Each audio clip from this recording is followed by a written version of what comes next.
ప్రభుత్వం నుంచి సబ్సిడీ మీద భూములు తీసుకున్న సంస్థలు సదరు లక్ష్యం నెరవేర్చుకున్నా పట్టించుకున్న నాదుడే కరువయ్యాడు. విఎంఆర్డీఏ గతంలో ఒక ఆస్పత్రికి సబ్సిడీ మీద స్థలం కేటాయించింది. అంతవరకు బాగానే ఉంది.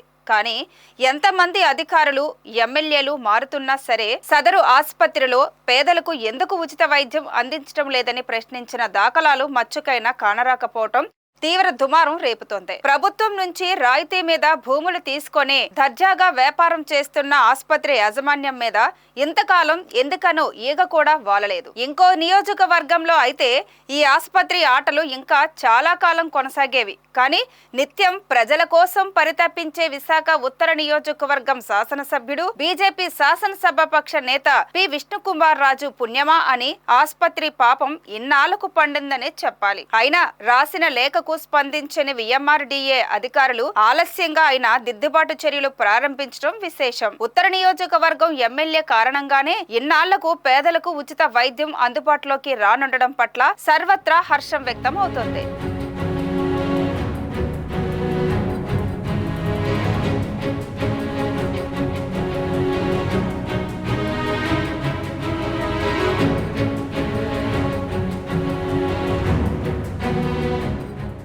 విశాఖ ఉత్తర నియోజకవర్గం పరిధిలో సీతమ్మధర నార్త్ ఎక్స్టెన్షన్ లేఅవుట్ లో ఉన్న ఎన్ఆర్ఐ హాస్పిటల్ ఇప్పుడు కిమ్స్ ఐకాన్ హాస్పిటల్ గా పేరు మార్చుకుంది. కొత్త యాజమాన్యం నిర్వహణ బాధ్యతలు 3 నెలల కింద చేపట్టింది. వాస్తవానికి ప్రభుత్వం నుంచి రాయితీ మీద భూములు తీసుకున్న ఆసుపత్రి యాజమాన్యం ఆసుపత్రిలో 10 నుంచి 20% మంది రోగులకు ఉచిత వైద్యం అందించేలా చర్యలు తీసుకోవలసి ఉంది. కానీ ఇన్నాళ్లు ఇటు అధికారులు అటు ప్రజాప్రతినిధులు పట్టించుకోకపోవడం తీవ్ర దుమారం రేపుతుంది. ఈ నేపథ్యంలో ఈ ఆసుపత్రిలో 10% నుంచి 20% మంది రోగులకు ఉచిత వైద్యం అందించాలని ఎమ్మెల్యే విష్ణుకుమార్ రాజు ఇటీవల జిల్లా collector M N Harendra Prasad, VMRDA chairman Pranav Gopal, commissioner Viswanathan కు లేఖ రాయడం తెలిసిందే. దీంతో జిల్లా యంత్రాంగం, విఎంఆర్డీఏ అధికారులు కళ్లు తెరిచి చర్యలకు ఉపక్రమించడం విశేషం. ఈ మేరకు వారం రోజుల్లో సమాధానం చెప్పాలని విఎంఆర్డీఏ జారీ చేసిన నోటీసుల్లో పేర్కొన్నారు. గతంలో ఉన్న ఎన్ఆర్ఐ హాస్పిటల్ కి భూములు కేటాయించేటప్పుడు ఒప్పందంలో భాగంగా భూములు అతి తక్కువ ధరకు 270 చదరపు గజాలు కేటాయించారు. ఎన్ఆర్ఐ ఆసుపత్రిని కిమ్స్ ఆసుపత్రి మేనేజ్మెంట్ 3 నెలల క్రితం కొనుగోలు చేసింది.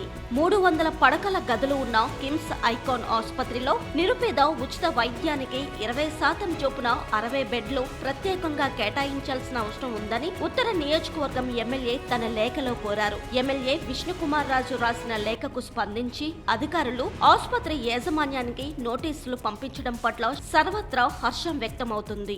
ఎమ్మెల్యే రాసిన లేఖ మీద స్పందించిన VMRDA commissioner Viswanathan KIMS icon ఆసుపత్రి మేనేజ్మెంట్ కి నోటీసులు ఇప్పటికే పంపించడం విశాఖలో చర్చనీయాంశమైంది. ప్రస్తుతం గురుద్వారా ప్రాంతంలో మార్కెట్ విలువ గజం 1,50,000 నుంచి 2 లక్షల వరకు ఉంటుందని అంచనా. కానీ అప్పట్లో గజానికి కేవలం 270 రూపాయలు మాత్రమే వసూలు చేశారు. ఉచిత వైద్యం అందించాలని ఉన్న నిబంధన మేరకు తక్కువ ధరకు ఇవ్వడం జరిగింది. మరి అప్పటి ఎన్ఆర్ఐ ఆసుపత్రి యాజమాన్యం పేద రోగులకు ఉచిత వైద్యం ఎందుకులే దండగా అనుకున్నారో ఏమో గాని అమలు చేసిన పాపాన పోలేదు. అధికారులు, ప్రజా ప్రతినిధులు కూడా లైట్ తీసుకోవడం గమనార్హం. ఫలితంగా ఎన్ఆర్ఐ ఆసుపత్రి ఆడింది ఆట, పాడింది పాట చందంగా సాగిందనే చెప్పాలి. దేవుడు వచ్చే వరకే కొన్ని పాపాలు కొనసాగుతాయి. ఇప్పుడు ఎన్ఆర్ఐ ఆసుపత్రి ఇంతకాలం చేసిన పాపానికి ఎమ్మెల్యే విష్ణుకుమార్ రాజు రూపంలో స్పీడ్ బ్రేక్ పడినట్లయింది. కొందరిని కొన్నిసార్లు మోసం చేయవచ్చు, అందరినీ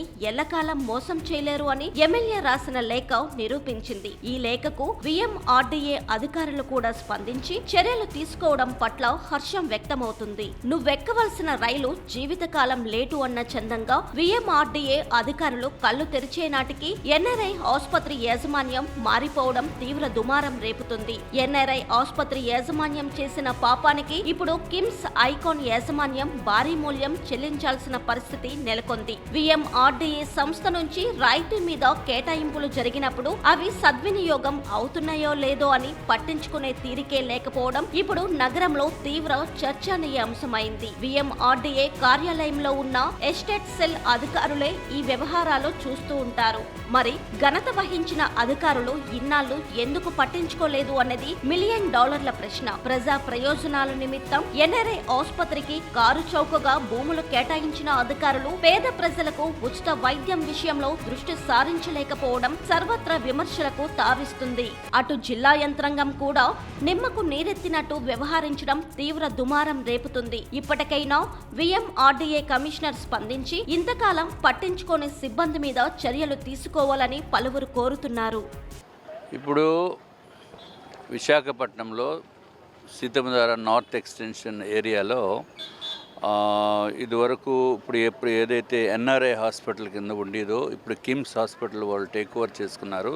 అది దాని పక్కన ఉన్న సైటు రాజీవన్ హాస్పిటల్స్ అని, అది ఒక 1 ఏకర్ సుమారు, ఇది ఒక 1 ఏకర్, అంటే ఒక 2 ఏకర్స్ పార్క్ కింద వదిలిపెట్టడం జరిగింది. ఎప్పుడైతే ఇదివరకు కూడా వాళ్ళు పార్కు అది, కానీ ఈ హాస్పిటల్కి ఉంటే బాగుంటుంది అనే ఉద్దేశంతో ఉడాయ్ మళ్ళీ పబ్లిక్ యూటిలిటీ గురించి ఆ పార్క్ని కూడా తీసేసి ఓపెన్ ల్యాండ్ నుంచి ఓన్లీ హాస్పిటల్ కన్స్ట్రక్షన్ నిమిత్తము 2 హాస్పిటల్స్కి అలాట్ చేయడం జరిగింది. ఒకటి ఎన్ఆర్ఐ హాస్పిటల్ వారికి, రెండోది రాజీవన్ హాస్పిటల్కి. అలాట్మెంట్ కూడా రాజీవన్ హాస్పిటల్కి అయితే 200 రూపాయలు పర్ స్క్వేర్ యార్డ్. ఈరోజు 2 లక్షల రూపాయలు ఉంటుంది అక్కడ.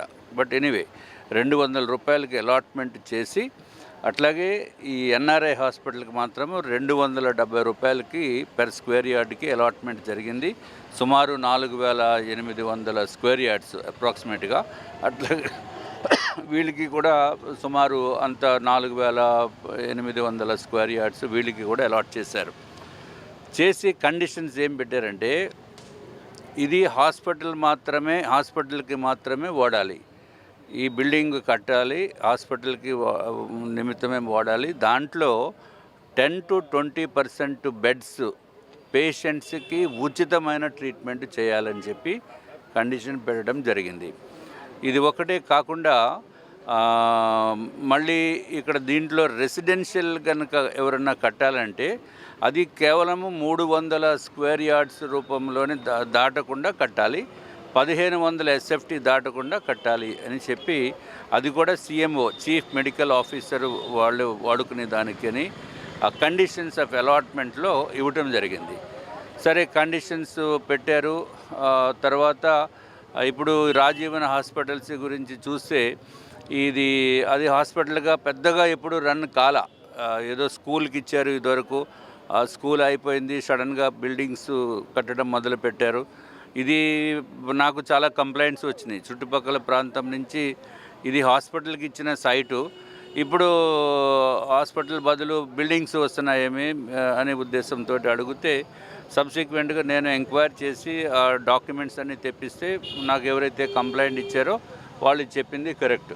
సో అందుకు నేను విఎంఆర్డీఏకి లెటర్ రాయటంతో వాళ్ళు ఏదైతే విఎంఆర్డీఏ దగ్గర వాళ్ళు అంతకుముందు హాస్పిటల్కి కన్స్ట్రక్షన్ నిమిత్తమే సైట్ ఇచ్చిన దానికి కన్వర్షన్ కూడా చేయించుకున్నారు. కన్వర్షన్ అంటే హాస్పిటల్ అక్కర్లేదు, మీరు రెసిడెన్షియల్ కట్టుకోండి అని చెప్పి ఒక అధికారి సంతకం పెట్టి ఇచ్చారు. అది బోగస్ అంటే అధికారి కరెక్టే, కానీ అధికారికి ఆ పవర్ లేదు ఇచ్చేదానికి.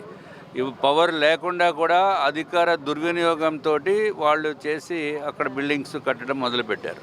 సరే, దాని సంగతి అది దానిపైన చర్యలు తీసుకుంటుంది. ఇది ఒకటే కాకుండా పక్కనే ఇంకొక బిల్డింగ్ వచ్చింది. ఆ బిల్డింగు హాస్పిటల్కి ఇచ్చిన 200 రూపాయలకి గజానికి ఇచ్చిన బిల్డింగ్ని అది ఒక చర్చ్ కింద వాడుతున్నారు. అది కూడా కరెక్ట్ కాదు. అది చర్చికి వాడకూడదు, టెంపుల్కి వాడకూడదు, ఇంకా వేరే ఇతర కమ్యూనిటీ పర్పస్, కమ్యూనల్ పర్పస్కి ఇది వాడకూడదు. కానీ అది చర్చి కింద వాడుతున్నారు. అది కూడా కరెక్ట్ కాదు. దానిపైన కూడా ఎంక్వైరీ చేయమని చెప్పి నేను లెటర్ రాస్తాము. ఇప్పుడు ప్రస్తుతం ఉన్న ఎన్ఆర్ఐ హాస్పిటల్ అంటే కిమ్స్ హాస్పిటల్ ఇప్పుడు మేనేజ్మెంట్ తీసుకున్న తర్వాత వాళ్ళకి తెలుసో తెలియదో నాకైతే తెలియదు, కానీ వాళ్ళకి నేను తెలియపరచడం జరిగింది. ఏదైతే మీరు ట్రీట్మెంట్ చేసినప్పుడు 10 to 20% ఫ్రీ ట్రీట్మెంట్ ఇవ్వాలి, మరి కన్సల్టేషన్ ఇవ్వాలా లేకపోతే రూమ్స్ ఇవ్వాలా అనేది వాళ్ళు డిసైడ్ చేయవలసిన నెసెసిటీ ఉంటుంది. వాళ్ళు అంతకుముందు ఎవరైతే కన్సర్న్ సిఇఓ ఎవరైతే ఉన్నారో వారిని అడిగితే మేము ఆరోగ్యశ్రీ ట్రీట్మెంట్ ఇస్తున్నాము కాబట్టి మేము దాంట్లో కవర్ చేసేసినట్టు అయిపోతుంది అనే భావన ఎక్స్ప్రెస్ చేస్తారు. వాళ్ళకి తెలియక చెప్పి ఉండొచ్చు. ఆరోగ్యశ్రీ అంటే రాష్ట్ర ప్రభుత్వం దగ్గర నుంచి డబ్బులు తీసుకునే కార్యక్రమం. కానీ కండిషన్ ప్రకారము ఫ్రీ ట్రీట్మెంట్ ఉచితంగా చేయవలసిన నెసెసిటీ ఉంది. కాబట్టి దానిపైన మేము ఈ 3 నెలల్లో ఎంతమందికి ఉచితంగా ట్రీట్మెంట్ చేశారని చెప్పి నేను ఎంక్వైరీ అడగటం జరిగింది. అట్లాగే విఎంఆర్డిఏ వారు కూడా చైర్మన్ గారు ఇంకా మిగిలిన వారు కూడా దానిపైన ఇంకా కొంత డెప్త్లో వెళ్ళి చూడవలసిన నెసెసిటీ ఉంది. అభివృద్ధి చెందుతున్నటువంటి విశాఖ నగరంలో ఆరోగ్యానికి సంబంధించినటువంటి రాష్ట్ర ప్రభుత్వాలు అనేక చర్యలు తీసుకుంటున్నాయి. అందులో భాగంగానే మీరు ఇక్కడి నుంచి అరిలోవ ప్రాంగణానికి వెళ్తే అక్కడ ఈ మెడికల్ కాంప్లెక్స్ అంతా అక్కడ అన్ని హాస్పిటల్ అక్కడ ఉంటుంటాయి. ఆ నేపథ్యంలోనే సీతమ్మధార ఎక్స్టెన్షన్లో ఉన్నటువంటి ఎన్ఆర్ఐ హాస్పిటల్ కూడా కట్టడం జరిగింది. ఆ ఎన్ఆర్ఐ హాస్పిటల్ కట్టేటప్పుడు కానీ మిగతా అరిలోవలో మెడికల్ కాంప్లెక్స్ ఉన్న దానిలో కానీ ప్రభుత్వాలు ఏం చేస్తున్నాయంటే వాళ్ళకి ఈ ఆరోగ్యపరమైనటువంటి హాస్పిటల్ కట్టి ప్రజలకు సేవ చేస్తారనే ఉద్దేశంతో ఒక 25% పేద ప్రజలకి ఉచితంగా సేవలు ఆరోగ్యపరమైన సేవలు అందించాలనే దృక్పథంతో ఆ ల్యాండ్ని అలాట్ చేయడం జరిగింది, చేస్తున్నారు కూడా. మరి ఈ నేపథ్యంలో ఎంత గడుసుగా ఉందంటే ఇప్పుడు మనకి అరిలోవలో కానీ ఇటు ఎన్ఆర్ఐ హాస్పిటల్ కానీ ఆ ప్రభుత్వం దగ్గర నుంచి ఊడావాళ్ళ దగ్గర నుంచి తీసుకున్నటువంటి సదుపాయాలను అనుభవిస్తూ ఈ ఉచితంగా అందించాలనేది చేయటం లేదు. ఇది చాలా అన్యాయం, చాలా అందరూ విచారించదగినటువంటి నిజానికి ఆ హాస్పిటల్ ఎంత రేట్ కలెక్ట్ చేస్తారో కూడా బోర్డు పెట్టాలనే నిబంధన కూడా ఉంది. ఇవన్నీ మొట్టమొదటి మెమరాండం ఆఫ్ అండర్స్టాండింగ్లో రాసుకున్నటువంటి నేపథ్యం, కానీ దురదృష్టవశాత్తు అమలు చేయటం లేదు. దీన్ని గమనించి స్థానిక ఎమ్మెల్యే మన విష్ణుకుమార్ రాజు గారు, బీజేపీ లీడరు, ఆయన ప్రజల యొక్క కోరిక మీద స్పందించి వెళ్ళి గట్టిగా అడిగి మందలించారు. దాన్ని మందలించిన తర్వాత దాన్ని ఇప్పుడు పేద ప్రజలకు ఉచితంగా ఇవ్వటం జరుగుతూ ఉంది. కాబట్టి వారికి నగర ప్రజలందరూ కూడా రుణపడి ఉంటారు వారు చేసినటువంటి పనికి. అయితే ఇప్పుడు జరుగుతుంది ఏంటంటే దాని మేనేజ్మెంట్ కూడా మారి మళ్ళా యథాస్థితికి వచ్చేటటువంటి నేపథ్యం కూడా ఉంది. కాబట్టి విష్ణుకుమార్ రాజు గారికి ప్రజలందరి తరఫున వారికి థ్యాంక్స్ చెప్తున్నాం. అట్లాగే ఈ ఎన్ఆర్ఐ హాస్పిటల్ పేద ప్రజలకు ఎంత ఎంత కన్సెషన్ ఇస్తున్నారు, ఒరిజినల్గా రేట్లు ఎన్నేది కూడా అన్ని హాస్పిటల్లో కూడా ఆ ఎంట్రన్స్ గేట్ల దగ్గర పెట్టినట్లయితే ప్రజలకు అనుకూలంగా ఉంటుంది. ఆ విధంగా ఈ సేవలు ఎక్కువ చేయడానికి అవకాశం ఉంటుంది. కాబట్టి మనం అందరం కూడా మనకి లక్కీగా విష్ణుకుమార్ రాజు గారు ఎవరు వెళ్ళినా సరే అందుబాటులో ఉంటారు. అందుబాటులో లేకపోతే ఫోన్ నెంబర్ ఇస్తారు. ఆ ఫోన్ నెంబర్లో కూడా చెప్తే, వాట్సాప్లో కూడా చెప్తే దాన్ని ఆయన వెంటనే చర్యలు తీసుకునేటటువంటి మనకి శాసనసభ్యుడు దొరకటం మన అందరి అదృష్టం. కాబట్టి విశాఖ ప్రజల తరపున ముఖ్యంగా సీతమ్మధార నార్త్ ఎక్స్టెన్షను ఆ చుట్టుపక్కల ఉన్న ప్రజలందరూ కూడా ఈ ఎన్ఆర్ఐ హాస్పిటల్ ఉపయోగపడుతుంది. ఆ విధంగా మనం అందరం కూడా ఆయనకి థ్యాంక్స్ చెప్పాల్సిన అవసరం ఉంది. భారతీయ జనతా పార్టీ ఉపాధ్యక్షులు, రాష్ట్ర ఉపాధ్యక్షులు మరియు ఉత్తర నియోజకవర్గం ఎమ్మెల్యేగా రెండోసారి ఎన్నికైనటువంటి ఎమ్మెల్యే విష్ణుకుమార్ రాజు గారు ఈ జరుగుతున్నటువంటి అన్యాయాన్ని గుర్తించి ప్రజల యొక్క కోరికలు తీరుస్తూ ఉడావారికి కంప్లైంట్ ఒకటి ఇచ్చి దాన్ని వెంటనే సరిచేయండి అని చెప్పారు. ఆయన ఇన్వాల్వ్ అవ్వటం వల్లే ఇప్పుడు ఎన్ఆర్ఐ హాస్పిటల్ మళ్ళీ మేనేజ్మెంట్ మారినా కూడా పేద ప్రజలకి ఆ 25% కన్సెషన్ ఇచ్చే విధంగా వాళ్ళకు ఉచిత వైద్యం అందించేటటువంటి నేపథ్యం ఇప్పుడు ఉంది. కాబట్టి ఆ విధంగా విష్ణుకుమార్ రాజు గారు స్పందించడం వల్ల మాత్రమే జరిగింది. కాబట్టి నగర ప్రజలు ముఖ్యంగా సీతమ్మధార, ఈ సీతంపేట, లేకపోతే ఆ ఏరియాలో ఉన్నటువంటి నగర ప్రజలు ముఖ్యంగా పేదవాళ్ళకి అది చాలా ఉపయోగపడుతుంది. వీటన్నిటికి మించి ఇంకోటి విష్ణుకుమార్ రాజు గారు కూడా మనం చేసాం, ఆయన కూడా స్పందిస్తున్నారు. మళ్ళీ ఒకసారి ఏంటంటే హాస్పిటల్లో ఎంటర్ అవ్వగానే ఏ